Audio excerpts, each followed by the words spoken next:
The member for Koroit. Thank you, Speaker. I rise to join in the celebrations around the world today for International Women's Day, and happy IWD, everyone. For over 100 years, International Women's Day has taken place on the 8th of March.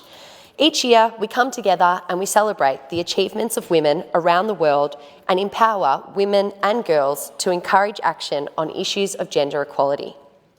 It's a day to focus on gender equality for girls and women in the areas of poverty, empowerment in leadership, personal and family safety and access to education.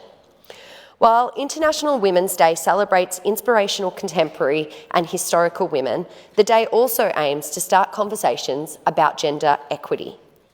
Here in Victoria, it's an opportunity to reflect and celebrate the fact it has been 100 years since women won the right to stand for election in the Victorian Parliament. Having a voice is powerful. It's a privilege, and so many people do not have it when they should. Some communities have been fighting for too long to have their voices heard, especially in Parliament. I am proud that there have been 108 women in the Victorian Legislative Assembly since its establishment in 1856. It is, however, unfortunate that we have only had one female Premier, and that is, of course, the inspirational Joan Kirner. Joan was a friend and a mentor to me. Joan was initially elected to the other place in 1982 before coming to the Assembly in 1984. Joan became our 42nd Premier in 1990. Despite discrimination and unjust treatment by the press, Joan always preserved and advocated for the women of this state. Now, she was actually faced with real misogynists, and one of the elements of that was a misogynistic cartoon of herself in a polka dot dress, despite never owning one. She took the high ground, holding a Spot on Joan concert and declaring the spot as a symbol of courage. I think this quote from Joan sums up her courage in politics. As she said, "I've given a lot and I've copped a lot, but I believe that I've got a role to play by insisting that women be judged by their contribution, not somebody's view of what they should be about." After Joan's career in politics, Joan continued in public life, devoting her time to many of her passions, including the Emily's List organisation. For those of you that don't know Emily's List, it is an organisation assisting progressive Labor women get elected to Australian parliaments. And today I'm proudly wearing an Emily's List brooch. Joan played a very special part in my life, and she's actually the reason why I got involved in politics. She was an inspiration to myself and also to so many women. Women have had the right to vote in Victoria since 1908, however, have only had the right to stand as a candidate for the Legislative Assembly since 1923. The first successful female candidate for the Legislative Assembly was elected in a by-election in 1933.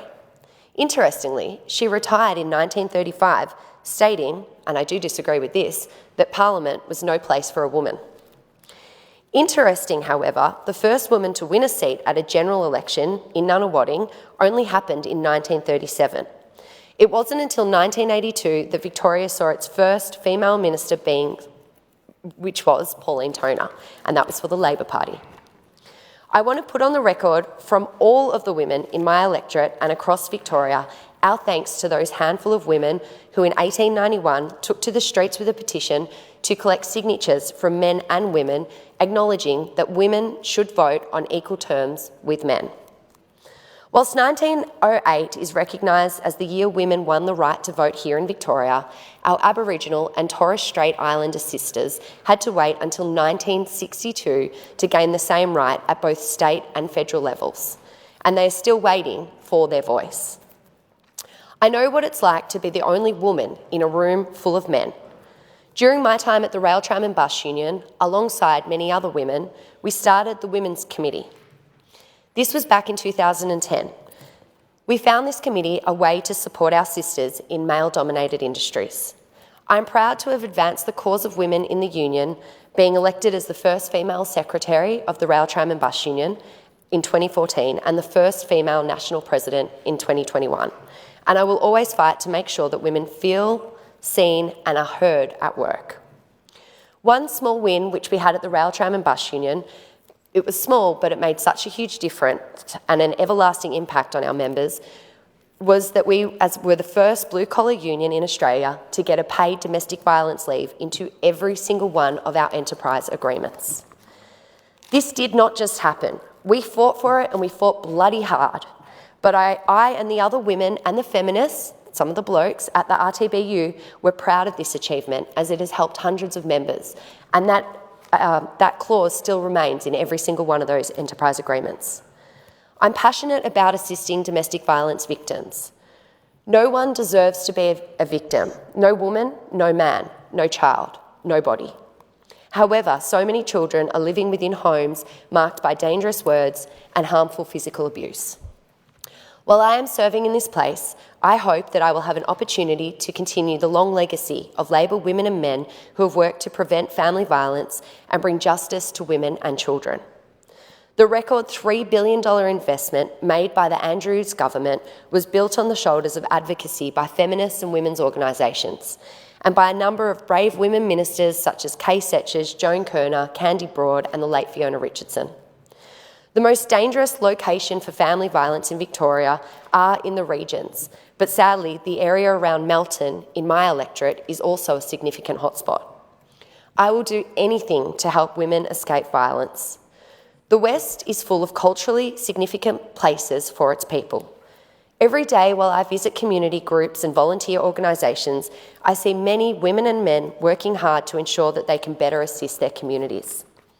As one of the most culturally diverse electorates in the state, Cooroit is often the first place that people born overseas call a home in Victoria. Our community is richly populated with new migrants from Asia, the subcontinent, Africa and Eastern Europe. People of all faiths and languages find peace and community in Cooroit, and often it is the women in each family that is the golden thread and the backbone. I've loved getting to know all of the cultural community clubs in the region. These clubs provide, assist with transitioning families into Australian life and are essential to the social cohesion and peaceful communities. And on Monday, when I hosted the first Cooroit International Women's Day lunch, we had many women from these communities along. We know that equality will only come with embedding change into our systems and our institutions. I am proud to be part of the Andrews Labor government who is leading the nation on gender equality, especially here in Parliament. Last year, out of the 56 seats won by the Labor Party in this chamber, 30 of them were held by women. That is 54%. Also, in the Legislative Council, 8 out of the 15 seats won by Labor are held by women, making another 54%. And trust me, those women are bloody good. They didn't just get there via quotas. Last December, following our third consecutive victory at the state election, the Premier announced a ministry of 22 members, 14 of whom were again women. But not only is the Labor Party and the government committed to ensuring that women have the opportunities and success in being elected to Parliament, but since we came to government, we have demonstrated an unwavering commitment to improve outcomes for women in every setting and at every stage of life. It's why we enshrine gender equality in law with the Gender Equality Act 2020 to address issues like the gender pay gap and sexual harassment in the public sector.